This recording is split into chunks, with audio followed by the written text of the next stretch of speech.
Greetings, Journey to Wholeness family. This is Kimberly J at you again this week. I hope you all are having a wonderful, wonderful week. We have made it through the halfway point Wednesday. I hope you all are incorporating a little bit of self-care into your week.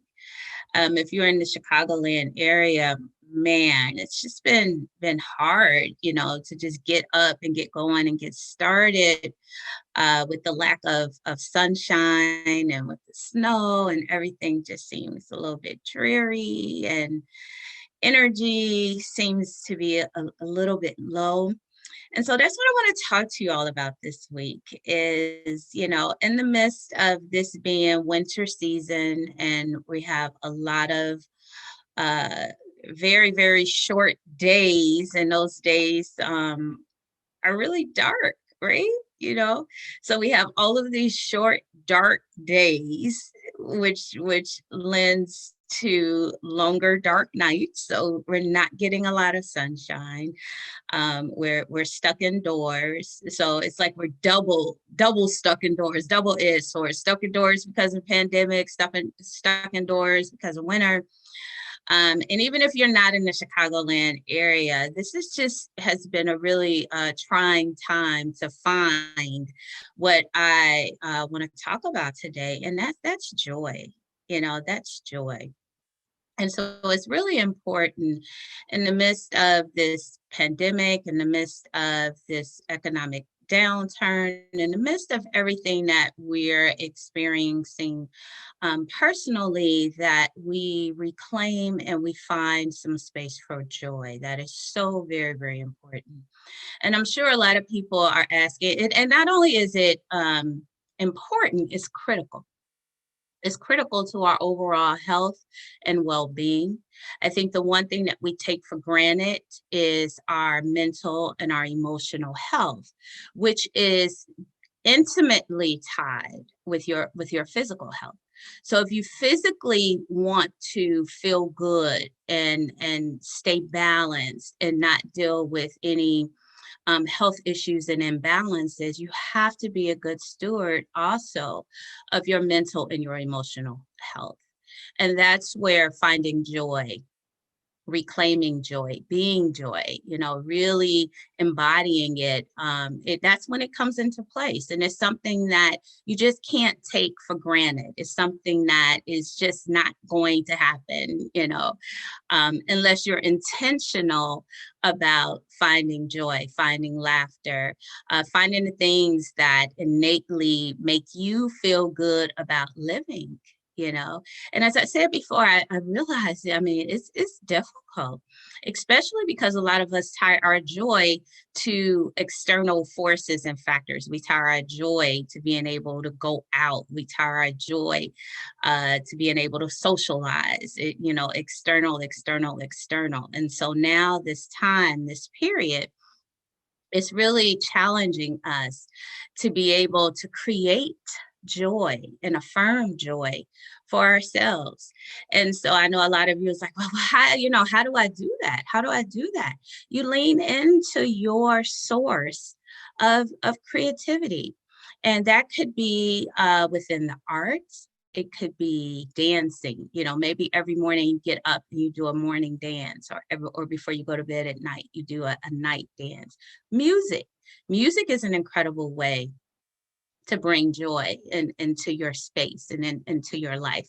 Creating, writing, reading, doing poetry, trying new things that you haven't tried before. It could be pottery. It could be artwork, painting. There are so many things that we don't tend to tap into because we are so tied to this survival mode, survival mentality, that all we do is, we're like robots. You get up, you go to work, come home, you might watch a little TV, eat some dinner, go to bed, and do it all over again.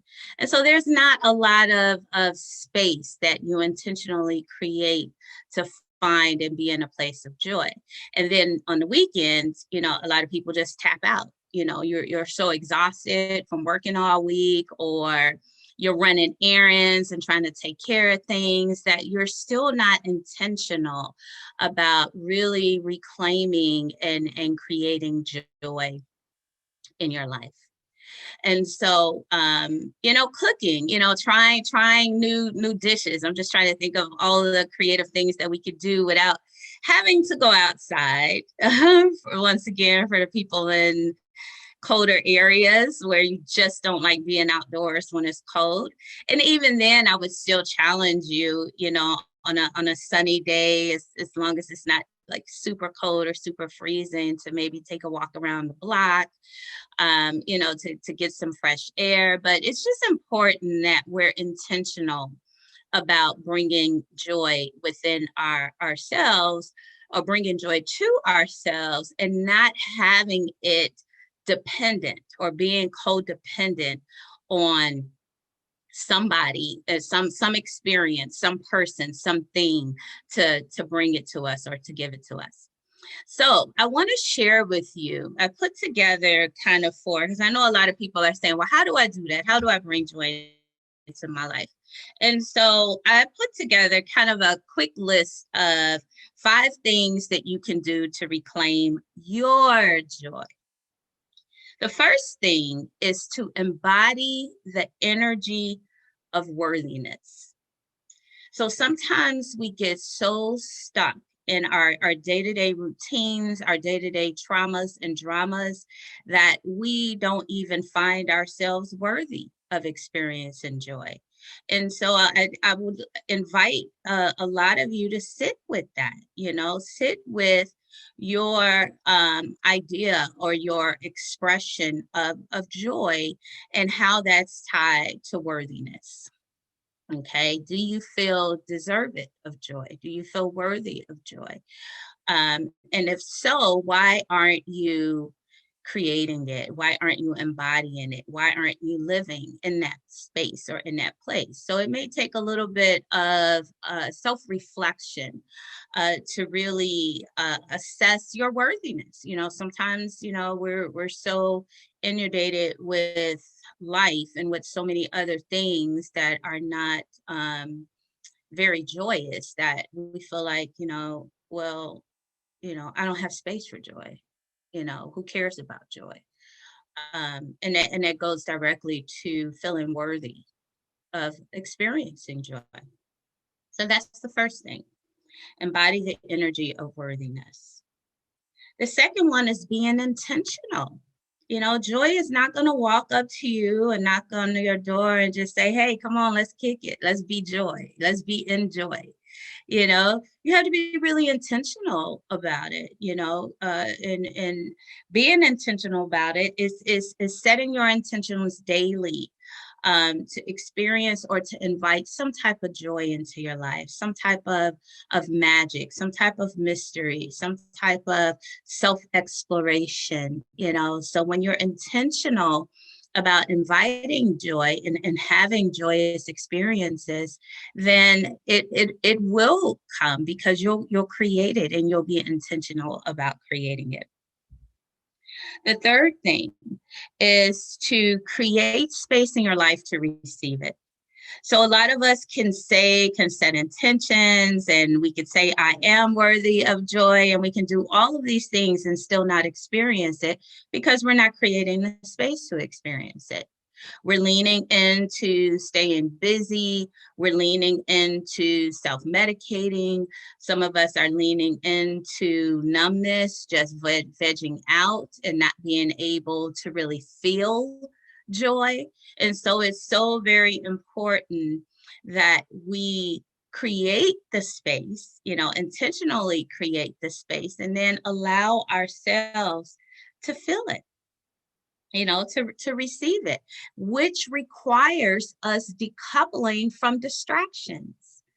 You got to turn that TV off, for a little bit, get off those smartphones, really find out, and it goes back to the first one, when we embody that energy of worthiness, it may require some reflection. This may require some reflection too, and some contemplation, to understand where in our lives can we free up some space to really be in a place of joy, to really create joy, to experience joy? Where can we free up and being worthy enough to free up that space to create joy? So that's the third one, creating space in your life to receive it, to be able to receive it. The fourth thing is to release preconditioned beliefs that your joy is attached to something outside of you, something external, like a relationship, like a significant other, like validation, getting external validation, like making money, like, getting validation from your boss, or, I'll experience joy when this particular thing happens. I'll experience joy after the pandemic. I'll experience joy when I make X amount of dollars. And so we have to decouple from the idea that joy is tied to something outside of ourselves, which is really important. And then the fifth one is just do it. Just do it. Take some time, do some meditation, do some reflection. A lot of times we don't experience joy because we don't know what joy feels like, or we don't know what is joy is for us. What is it that gets our juices flowing? A really weird thing for me that brings me a lot of joy, which is, and I say it's weird because I feel like I don't have a creative bone in my body. I am not an artist. I can't draw, any of those things. But I promise you, when I go to those little paint and sip things, I am just in another world. That brings me so much joy. It brings me joy to paint, even though I don't know how to paint. And so, getting an easel or doing anything creative, even though it is not the masterpiece or the greatest thing in the world, that brings me joy. And so little things like that. It doesn't have to be perfect. It doesn't have to be something that you're really talented at, but just take some time and explore different things that have the potential. Sometimes we're so closed off that we don't even want to try new things. So you never know what it is that you can incorporate into your life that brings you joy. Walking to the park brings me joy. All that brings me so much joy. And that's just something, very simple. And so in order to discover what really brings you joy, as I said, you got to be open to receive it. And then you just have to do it. Do it without fear, without judging yourself, without listening to naysayers or anyone that says, don't try that. That's stupid. Or why you want to do that. Just do it.